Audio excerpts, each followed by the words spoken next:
অনেকদিন ধরেই ভাবছিলাম যে আমেরিকান দাদার বিরিয়ানি খাবো, কিন্তু কল্যাণগড়টা অনেকটা দূরে হওয়ার কারণে আজ যাওয়া হচ্ছিল না। কিন্তু হঠাৎ করে আমার মাথায় আসে যে আমাদের হাবড়াতেও আমেরিকান দাদার একটা দোকান রয়েছে।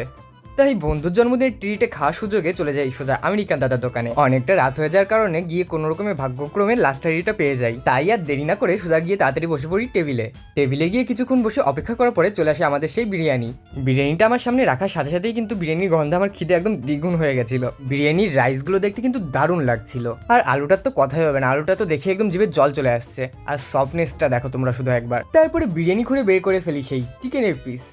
হঠাৎ করে আমি একদম অবাক হয়ে যাই, দেখি আমার প্লেটে 2 পিস চিকেন পড়েছে। আর এরকম 2 পিস চিকেন পেয়ে আমাকে আর পায় কে, আমি তো মহা খুশি। চিকেনটা দেখো শুধু তোমরা একবার, চিকেনটা দেখলেই তোমাদের জিভে জল চলে আসবে। আর চিকেনটা কেমন সেটা তোমরা আমাকে কমেন্ট বক্সে কমেন্ট করে জানাও। আর আলুর কালারটা দেখেই তোমরা হয়তো বুঝতে পারছো যে আলুর ভিতর কতটা মশলা ঢুকেছে। তো চলো এবার আর দেরি না করে একটু আলু নিয়ে আর একটু চিকেন নিয়ে একটা বাইট নিয়ে দেখা যাক যে খাবারটা দেখতে যেমন লাগছে খেতেও ঠিক তেমন কিনা।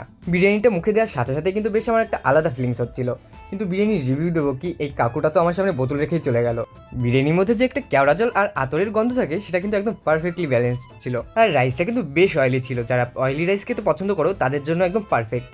তো তোমরা কিন্তু অবশ্যই এসে একবার ট্রাই করে দেখতে পারো। তো আজকের জন্য ভিডিও এই অবধি থাক, আর তোমরা আরও মিনি ব্লগসের জন্য আমার চ্যানেলটিকে সাবস্ক্রাইব করে পাশে থাকো। বাই।